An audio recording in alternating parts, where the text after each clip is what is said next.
Welcome to Eye on You. As the saying goes, it takes 10 years to nurture a tree, but 100 years to cultivate a talent. According to Hong Kong Education Bureau, secondary education aims to enable students to develop knowledge, positive values and attitudes, as well as generic skills, and become a responsible citizens, and to prepare them for further studies or work to make contribution to Hong Kong and the nation. As a bridge between the students for university education, secondary education plays a very important role in fostering both virtue and talent. So how does St. Paul's College, with its long history, build on its strength and make up for the shortcomings in today's Hong Kong education system? Today, we have invited Mr. Dennis Yuen, the principal of St. Paul's College, to talk about his experience and his views on secondary education in Hong Kong. Hi, Mr. Yuen. Welcome to our show today. Well, thank you for inviting me, and thank you for a warm welcome on such a cold day. Yes. Can you tell us more about yourself? Because as we all know that you are the principal of St. Paul College, and can you tell us how do you become the principal of St. Paul College? I was actually born and bred in Hong Kong, and after completing Form 7 or matriculations in Hong Kong, I went to Australia to continue my tertiary studies. Majoring in English literature and psychology, very rare choices at that time. And then after coming back to Hong Kong, I started teaching English and religious studies at St. Paul's College. And now I am the principal of the college, and I'm also the chairman of Grant Schools Council, which consists of 22 very reputable schools in Hong Kong. So how many years you have been teaching? Well, it has been about 30 years. I have served the college for 30 years, a college that I am very proud of in my teaching life, really. Wow, it's a very long path for you then. It is. It's like second home to me now, really. And I spend my formative years really at the college. So you know inside out about your school, about the college. So can you tell us more about the school and what is the strength of the college? Well, I'm sure you know St. Paul's College is actually the oldest school in Hong Kong. It was founded in 1851 by the Anglican Church, which is now known as the Hong Kong Shin Kong Hui. Last year, we celebrated our 170th anniversary, and we have been educating younger generation of Hong Kong for 170 years.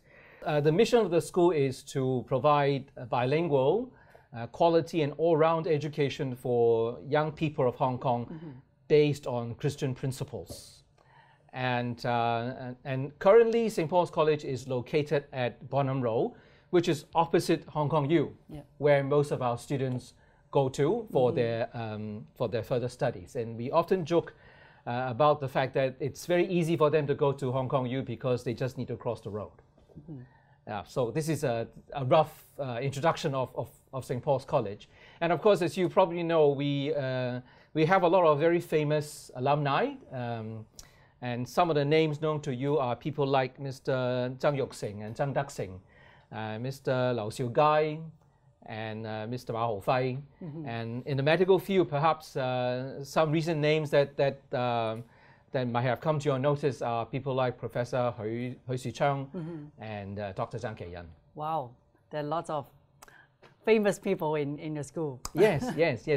We actually have different alumni in different sectors of society, because basically St. Paul's College is a very liberal school. We provide a lot of autonomy, freedom, and opportunities for our students to explore their interests and their strengths through a wide variety of learning programs that we provide. We understand that each student is unique, and so we provide them with lots of choices, lots of opportunities, so that they can get to know more about themselves and find their own niche. And that's why our graduates, they all work in different sector societies, ranging from people in the legislative council to the medical field, to the business sectors, or lawyers, teachers, and social workers. So as I know that after the matriculation, you went abroad for further studies. Yes. So can you tell us more about this experience and how does it change your perspective? I think I went to Australia after Form 7, and my overseas experience was very valuable to me in that sense. Of course, having studied and worked there for a few years, I get to know more about the differences between Australia and Hong Kong in terms of people's attitude towards work, towards life, towards marriage and family relations.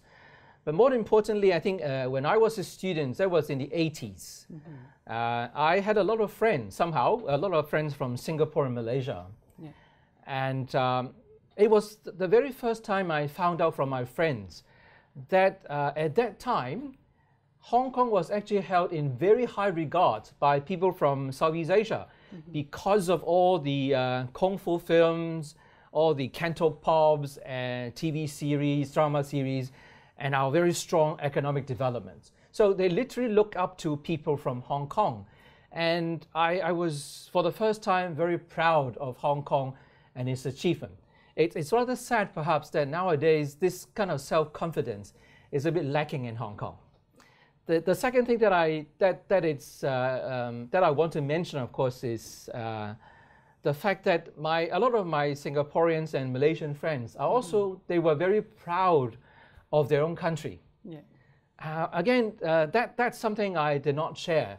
My Singaporean friends were proud of being a Singaporean, and my Malaysian friends were very eager to teach me how to sing the national anthem, the Negaragu. I didn't share that pride because at that time Hong Kong was under British rule, and I was neither a British citizen nor a Chinese citizen, and the only kind of national anthem I knew was God Save the Queen. And so I guess it was the first time I experienced that identity crisis in Australia with all my friends from Singapore and from Malaysia, and I suddenly realized that that this lack of national identity is actually very important to us. Yes, so you have been studied in Australia in the 80s, and we are after the handover, after 97, and after the national security law has been enacted. So how do you see the difference between on the education system, especially after we have enacted the national security law? I think if we talk about education now, I think the education system in Hong Kong should actually be more rooted in Chinese culture. And in that sense, I think we should help our students to perhaps appreciate more about the culture, the language, and the history of China. And I think that is important for them to understand, to have this sense of pride for their own national culture. I think this is important because after all, Hong Kong it's a very international city. We played a very important role as what they call a super connector. Yeah. And for us to be able to explain to the West our Chinese way of thinking, we have to have this understanding of our own culture, of our own history. We have to have this sense of pride for who we are before we can explain to the Western people the Chinese way of thinking. And so I think that is important for Hong Kong education system here to be more rooted in the Chinese culture.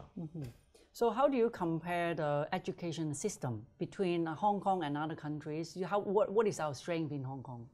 Actually, Hong Kong education system has a lot of strength. As I said before, because Hong Kong is an international city, one of the strengths of our education system lies in the fact that we provide very good training for our young people so they can actually navigate very comfortably in two different cultures. We provide good training in languages, in English and in Putonghua.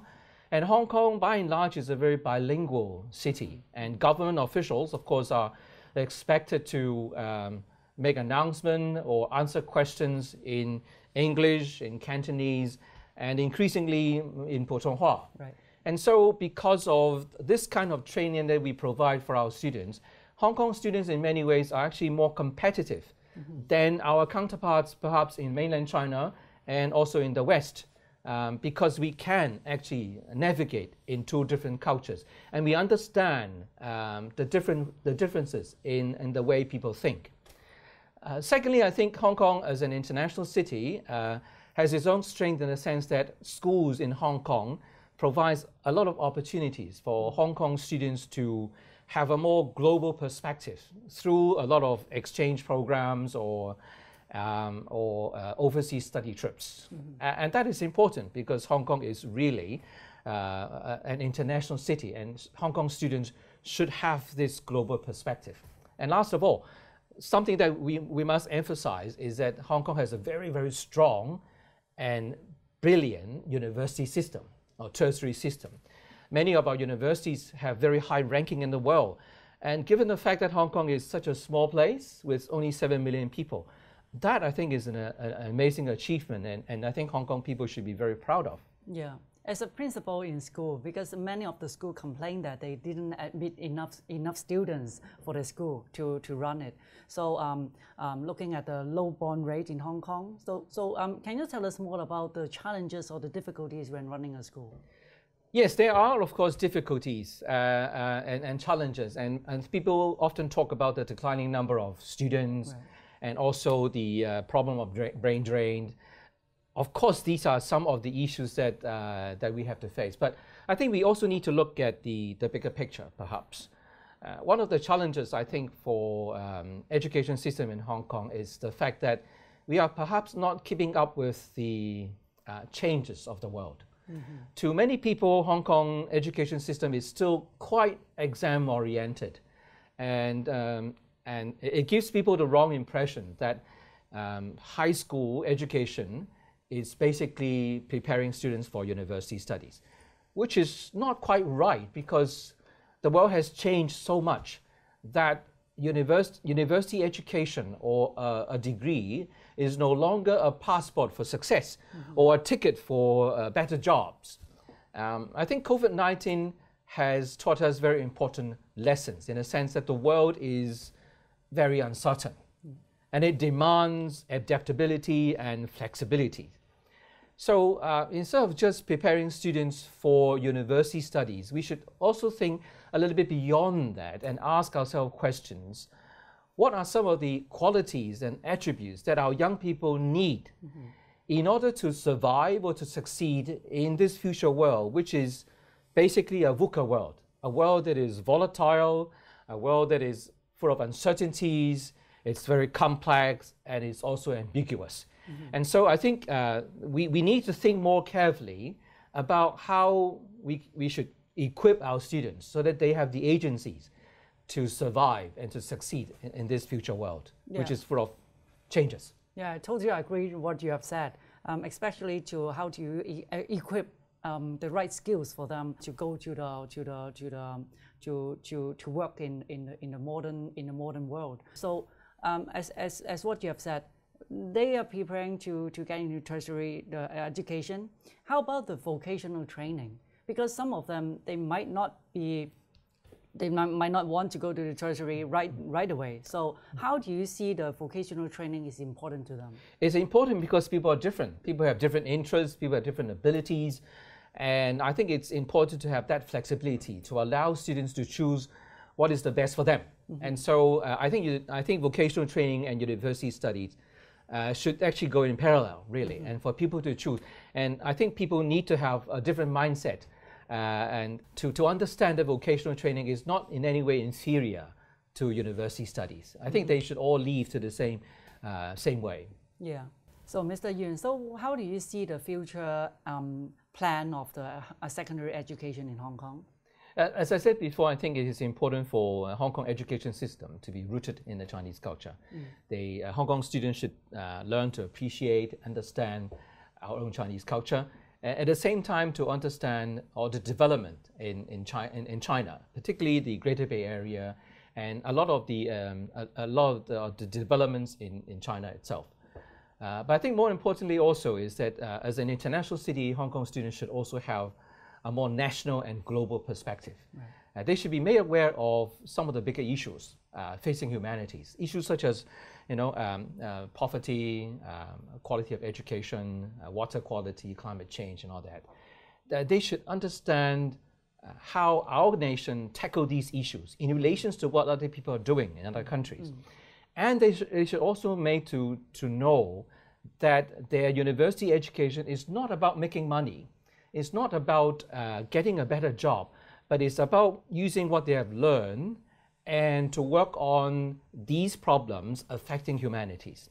In other words, I think university education is not about choosing a career, but in actual fact, I think it's about finding their calling, finding an issue that they feel passionate about, something that they really want to work on, either to make Hong Kong a better place or to make the nation a better place or the world a better place. And no matter in what profession they are in, they should feel passionate about some of the issues facing humanities. I think that's important for our Hong Kong students. Thirdly, I think we have recently a lot of emphasis on STEM and STEAM. And of course, science and technologies are important for the development of China and for the development of the world. But people need to know that sometimes science and technologies are double-edged swords. They can be solutions to a lot of issues, but at the same time, they can also be part of the problems. I still remember Tim Cook saying that about computers and AI. He said, I don't mind artificial intelligence and computers thinking more and more like humans.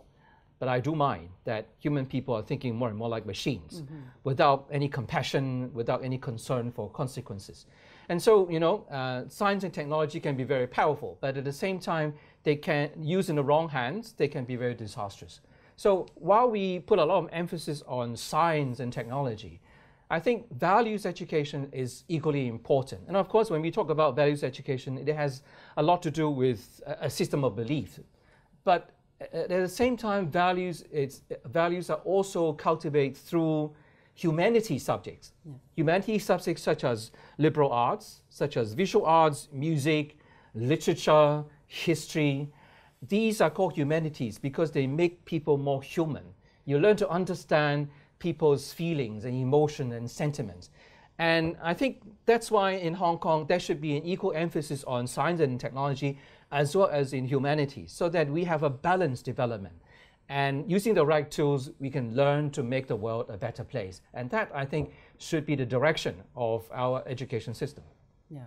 So thank you, Mr. Yuen. Well, thank you very much for having me. Yeah, so we have a bigger picture on how the secondary education can go for the future and to understand about your school. Thank you very much. Thank you.